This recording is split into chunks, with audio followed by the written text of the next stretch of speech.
Halo, selamat datang kembali di channel United Identity, channelnya fans Manchester United yang selalu berpikir logis dan sistematis.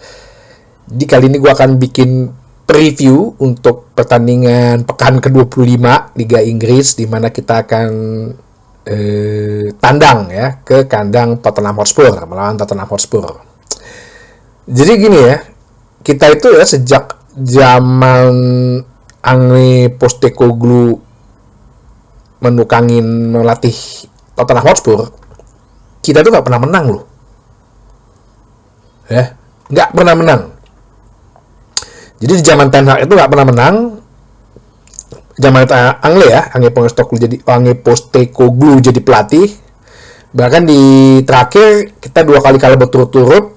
Ya terakhir pas lagi zaman Amorim, pas di perempat final League Cup ya kita kalah ya, walaupun bilangnya yang kipernya diganggu lah pada saat tendangan sudut, ada yang offside lah. Nah, tapi ya gue nggak ngerti ya kenapa kita jadi kayak seakan-akan menghadapi Tottenham Hotspur itu sesuatu yang berat ya. Gue tuh baru ngulik-ngulik data ya. Pada saat ini bukan mengingat-ingat sejarah nih ya. Pada saat zaman Sir Alex, sepanjang karir kepelatihan Sir Alex di Manchester United selama 26 tahun, Sir Alex Ferguson itu cuman tim Manchester United itu ya, di bawah Sir Alex Ferguson itu cuman kalah 9 kali sama Tottenham Hotspur. Setelah Alex Ferguson resign ya, jadi 11-12 tahun terakhir, Manchester United itu sudah 9 kali kalah dari Tottenham Hotspur. Coba. Bahkan ya di zaman Sir Alex ya, di 2001 sampai 2012, 11 tahun kita tuh nggak pernah kalah. Dalam waktu 11 tahun kita nggak pernah kalah loh. Dalam 11 tahun itu pun imbangnya cuman 5 kali. Bisanya menang semua 11 tahun. Itu makanya Sir Alex Ferguson ada istilah kan, come on lads, it's Tottenham gitu. Ayo tim, cuma Tottenham gitu. Coba 26 tahun dia cuma 9 kali kalah. Ini baru 11 tahun kita udah 9 kali kalah dari Tottenham Hotspur. Yang kalau sama Roy Keane bilang, lu kalau ada orang yang ngejagoin Tottenham Hotspur mah nggak ngerti sepak bola. Jadi ya harusnya mentalnya sih dibilang ini bukan lawan yang sulit gitu loh sebenarnya ya, kalau dari sisi mental gitu loh. Cuman ini kan menunjukkan lu betapa downgrade-nya standar Manchester United gitu, betapa turunnya level sebuah klub Manchester United yang dimana 12 tahun terakhir itu kita 9 kali kalah. Padahal 26 tahun selama masa kepemimpinan Sir Alex Ferguson, Manchester United itu cuma 9 kali kalah gitu. Jadi ya harusnya sih kita nggak merasa terintimidasi dengan Tottenham Hotspur gitu ya. Bukan gimana ya. Ya emang Tottenham begitu, as a club gitu. Ini kan pemain-pemainnya hanya sekedar untuk main dan bisa pindah dari situ kan. Jadi ya inilah pertarungan papan bawah gitu ya, peringkat 13 dan peringkat 14, yang dimana sama-sama lagi goyang nih. Cuman katanya sih Tottenham beralasan banyak pemain cedera. Kalau itu dimaklumin. Tapi kalau kemarin Manchester United atau di bawah Erik ten Hag ada hampir 70 kasus cedera, dibully, dibilang alasan. Oke, ya itulah ya Manchester United, klub besar ya, nggak usah marah. Lu tuh nggak usah marah kalau dibilang dihina-hina Manchester United tuh, klub miskin, fansnya miskin. Udah tunjukin aja lah perbuatan ya, nggak perlu sampai kitanya jadi kayak ya mungkin kayak aksi premanisme kali ya. Tunjukin aja dulu gitu, lu sama klub lo sendiri Manchester United ada gimana.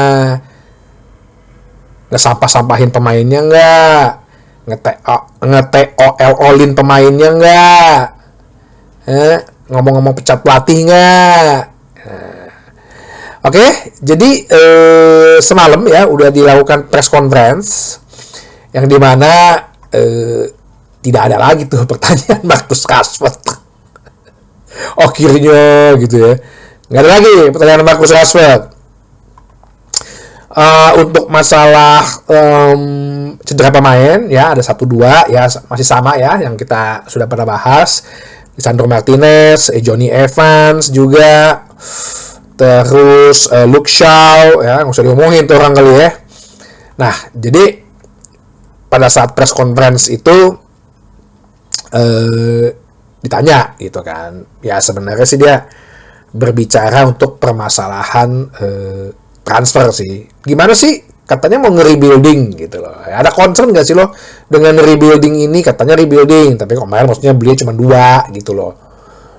Ya si Amorim sih mengatakan bahwa ya lo harus sadar ya, harus tahu, lo tahu lah sendiri bahwa ini dengan manajemen kita pasti concern terhadap hal itu ya.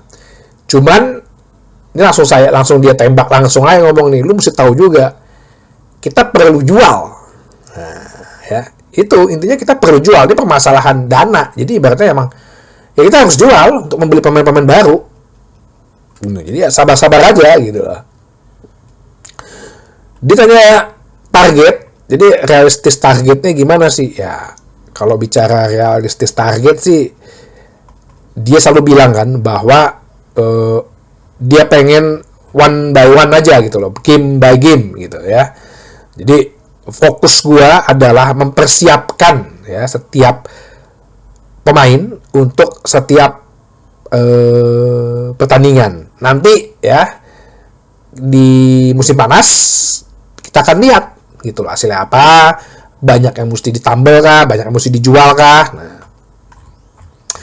terus ditanya mengenai Tottenham, khususnya mengenai Ange ya. Jadi Ange Postecoglou ini kan sebenarnya karakternya mungkin hampir sama dengan Ruben Amorim ya. Stick to the, tetap berpegang teguh pada idenya dia gitu loh. Tetap bermain dengan filosofinya dia gitu loh. Ya, dia bilang dia kagum, sangat-sangat kagum dengan Ange Postecoglou, khususnya mungkin maksudnya mengenai bagaimana idealismenya dia ya. Ya dia mengalami kesialan lah dalam beberapa minggu terakhir gitu istilahnya. Tapi dengan big respect ya, dengan sangat-sangat respect yang besar, ya gue ada di klub yang lebih besar gitu ya. Pressure-nya lebih besar di gue gitu ya. Kalau itu fakta, nggak ada yang mungkin bisa bantah gitu ya. Ya dong, Manchester United tuh klub lebih besar Tottenham Hotspur. Si Ruben Amorim lebih besar pressure-nya. Ibaratnya sih mungkin ya dia nyindir secara halus. Ya elah lo masih di Tottenham aja lo udah pusing gitu kan. Coba lo di posisi gua.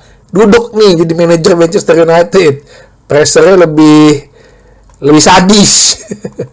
Nah, kemudian ditanyakan juga apakah apa sih ancaman selanjutnya gitu ya. Kalau ancaman selanjutnya sih momen ini kita bagaimana mengalahkan Tottenham Hotspur gitu loh ya. Masalahnya adalah bahwa kita punya masalah dan kita harus selesaikan dan jangan mempengaruhi permainan tim di lapangan ya. Dan pokoknya tugasku cuma prepare untuk pertandingan-pertandingan yang akan datang gitu. Terus ditanya mengenai freedom. Sebenarnya sih wartawan gini loh, merujuk pada Anthony McTominay gitu ya. Kok mainnya lebih bagus sana? Apakah karena pressure yang ada di Manchester United ya? Ya dibilang, ya saya sih nggak tahu ya. Cuman bisa aja itu terjadi di sebuah klub gitu ya, nggak hanya Manchester United. Klub itu kan pasti ada pressure ya, apalagi klub seperti Manchester United ini gitu. Cuman yang paling penting kita bagaimana meletakkan pondasi dulu nih, khususnya buat para pemain-pemain muda, apalagi pemain-pemain muda yang datang dari luar. Kayak kemarin dia bilang katanya Patrick Dorgu itu seperti nervous gitu, makanya gue ganti gitu. Patrick Dorgu yang mainnya cukup bagus saja masih dan agak nervous aja, maksudnya Patrick Dorgu yang bermain agak nervous saja mainnya lumayan gitu ya, berarti ini anak kan sebenarnya punya bakat ya. Cuman dia bilang kalau kita bermain sebagai tim lebih baik ya kita punya pondasi yang kuat gitu loh ya, dan pondasi yang kuat inilah yang membantu kita untuk memenangkan pertandingan sebenarnya itu gitu sih.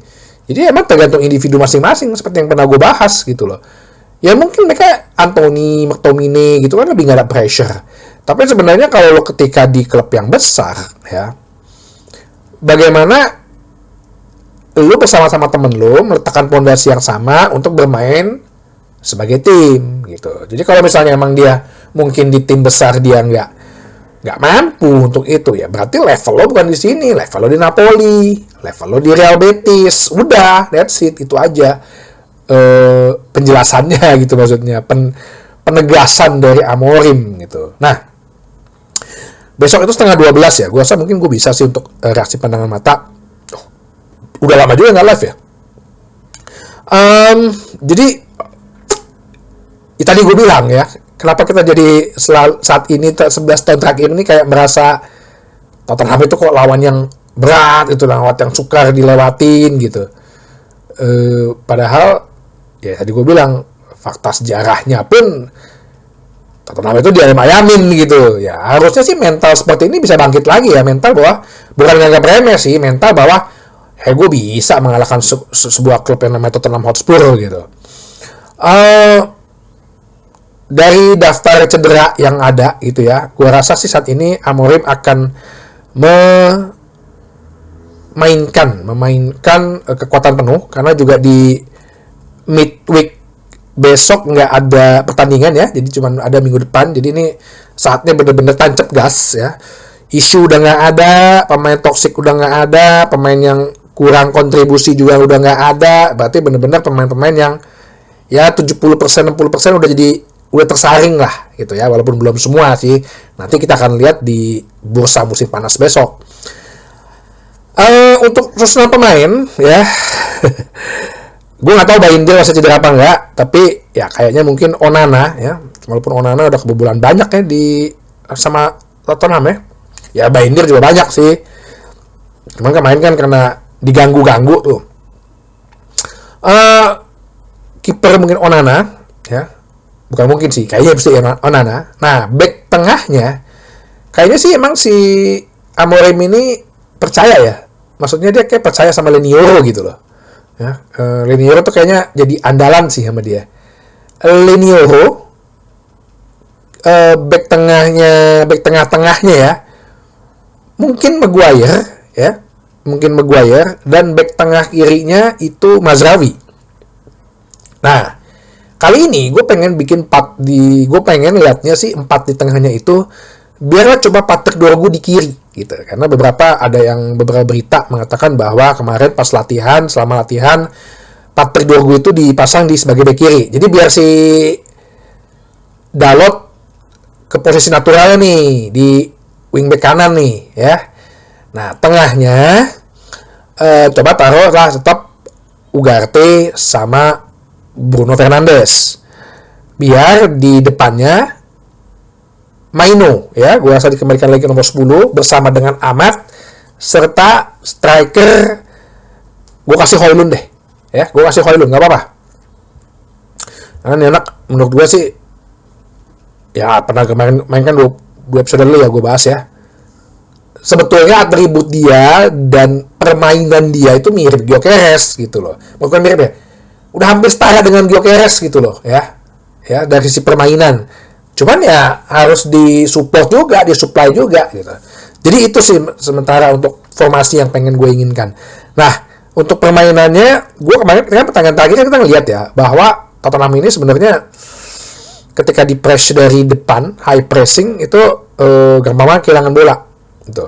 Ya, dan dia juga kalau begitu dia pegang kendali posisi bola, garis pertahanannya sangat tinggi. Nah makanya butuh pemain-pemain cepat nih ya, ibarat kayak buat Amad Diallo gitu udah boleh lah. Mungkin kalau nanti udah agak buntu di babak pertama, ya mungkin si Garnacho bisa dimasukkan gitu sebagai untuk serangan balik, atau kalau misalnya udah unggul 1-0 atau 0-2, ya bisa lah Garnacho dimasukin buat counter attack. Nah, cuman yang pertamanya kan Maino nih ya. Kalau Maino, kalau ada dua pemain kreatif, dia jalan gitu, ada Eriksen. Tapi kalau misalnya dengan Amat, ya ini udah seminggu lebih nih, 8 hari ya.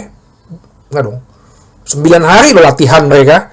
Ya, harusnya sih ini udah merupakan titik balik lah ya, dengan coba mengalahkan Tottenham Hotspur dulu deh. Ya. Kalau masalah skor, Onana janganlah kebobolan Onana ya. Seharusnya sih kita bisa sih 0-2 gitu menang gitu ya. Bisa lah. Terakhir kita tuh membantai Tottenham di kandang itu zamannya pas Ronaldo sama Edison Cavani ngegolin. Oke, jadi itu aja. Tapi gue sih masih selalu punya keyakinan dan selalu mendukung tim untuk menang ya. Bukan untuk mendukung tim untuk kalah gitu supaya pelatih dipecat. Itu paling ngaco tuh kayak gitu tuh. Itu aja bahasan kali ini. Sampai ketemu lagi di bahasan berikutnya di channel United Identity, channelnya fans Manchester United yang selalu berpikir logis dan sistematis. Terima kasih.